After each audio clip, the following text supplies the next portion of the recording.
হ্যাঁ বলেন আবার। আসসালামু আলাইকুম রহমতুল্লাহ। আমি এখন অবস্থান করছি দক্ষিণ হলদিয়া তালিমুল কোরআন নুরানী মাদ্রাসা তাফসিরুল কোরআন মাহফিলে। আমার যারা ফলোয়ার আছেন আপনারা এই লাইভটা শেয়ার করে দিবেন। আমি এখন অবস্থান করছি, এটা কোথায়? চিকনসরা, হ্যাঁ, দক্ষিণ হলদিয়া তালিমুল কোরআন মাদ্রাসার মাহফিলে। আজকে প্রধান মেহমান ছিলেন মুফতি সাইদ আহমদ কলরব।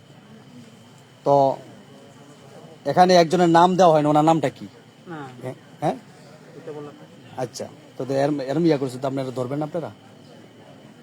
হুজুরকে গাড়ির থেকে নামায়া 20-50 জন গুন্ডা বাহিনী দেশি অস্ত্র নিয়ে হুজুরকে গাড়ির থেকে নামায় এখন কোথায় দিয়ে নিয়ে গেছে কেউ বলতে পারে না, লোকেশন বলতে পারতেছে না।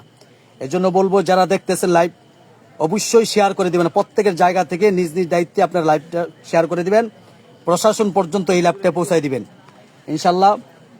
মাহফিলে কর্তৃপক্ষরা গেছে, প্রায় 50-60 জন যুবক এখান থেকে গেছে। তো আপনারা যারা দেখতেছেন এই মুহূর্তের লাইভটা আপনারা অবশ্যই শেয়ার করে দিবেন। আমাদের মুফতি সাইদ আহমদ কলরব ভাইকে তারা হত্যা করার জন্য, পরিকল্পিতভাবে হত্যা করার জন্য তারা গাড়ির থেকে তুলে নিয়ে গেছে। এজন্য বলবো যারা এই মুহূর্তে লাইভটি দেখতেছেন অবশ্যই যার যার জায়গা থেকে শেয়ার করে দিবেন, আর প্রশাসন পর্যন্ত এটা পৌঁছাই দিবেন। আর প্রশাসনের কাছে আমাদের এটা দাবি থাকবে, অবশ্যই যত দ্রুত পারেন যারা হুজুরের সাথে বেয়াদবি করেছে, হুজুরকে তুলে ধরে নিয়ে গেছে, আমরা অবশ্যই আমরা হুজুরের সন্ধান চাই।